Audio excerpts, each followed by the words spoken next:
All right, so I had a bunch of people ask me, Adam, why can't you just do this with CSS? Why are you using why are you using 3JS at all?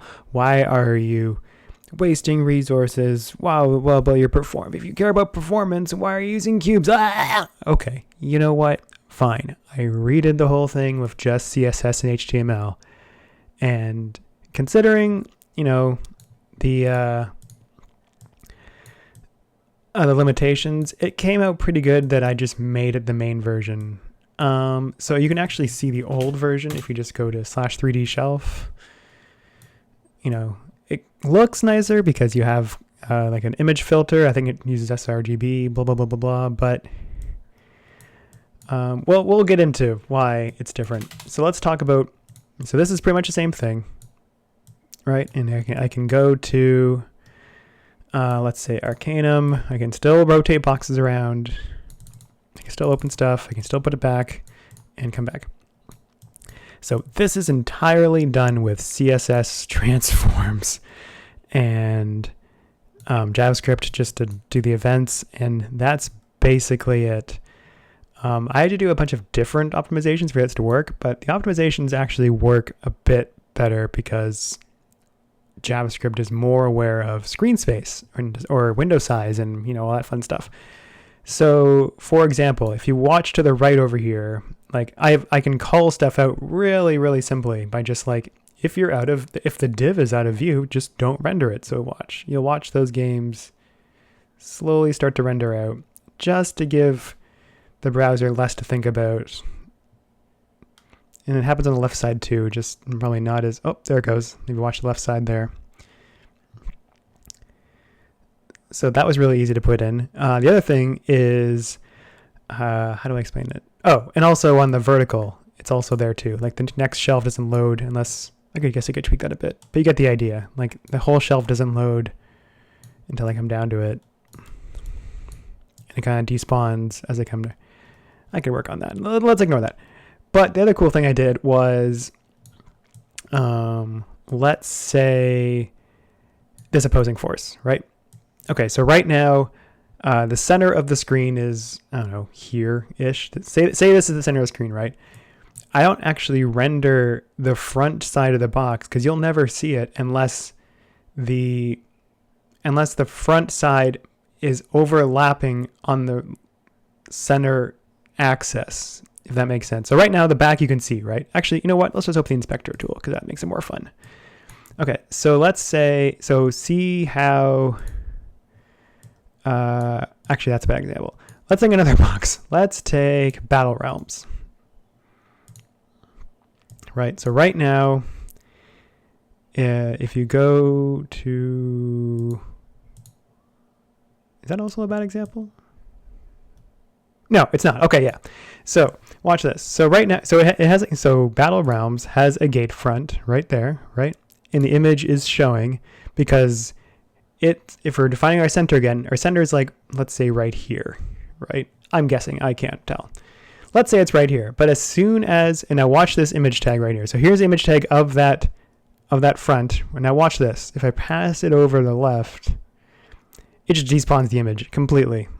And I put it back, it brings the image back. You saw the little arrow pop up there. And the same thing happens in reverse on the back. See how there's no image tag within this back? But as soon as I do this, the reverse happens. And now we're back. Image is there. And obviously this applies for like every game here. So it's just, so every time you move the camera at all, maybe more than, a width of a box, it's changing out images and, just giving the browser just a little less for it to think about.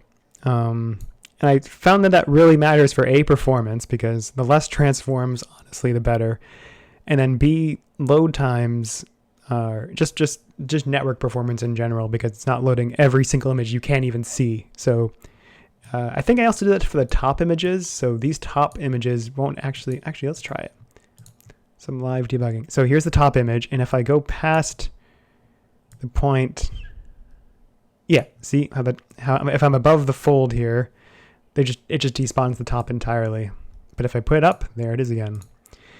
So it allowed me to do a lot of fun stuff like that, where I just can be really nitty gritty about how I load things.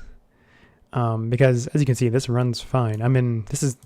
We're clearly in HTML mode. Like if you go to, if I start just, oh, that's the other thing. So yeah, it's also fun to watch. So watch the browser window down here. So these are all the despawned boxes, right down here.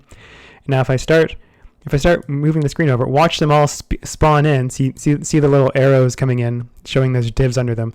And now watch them despawn behind.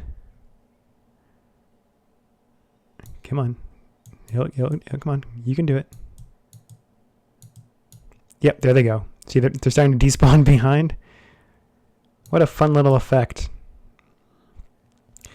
And the reason I have to do that instead of just killing the box entirely is because it has to keep the position, like the left position of the box, so it knows where to respawn the box when it gets to that point. Or else I would just kill the whole box, you know. What else can I show? I've pretty much implemented everything before. Like you can have those boxes. Oops. You can have your trapezoid. I gotta get rid of this. You can have your trapezoid boxes. They all work fine. I had to,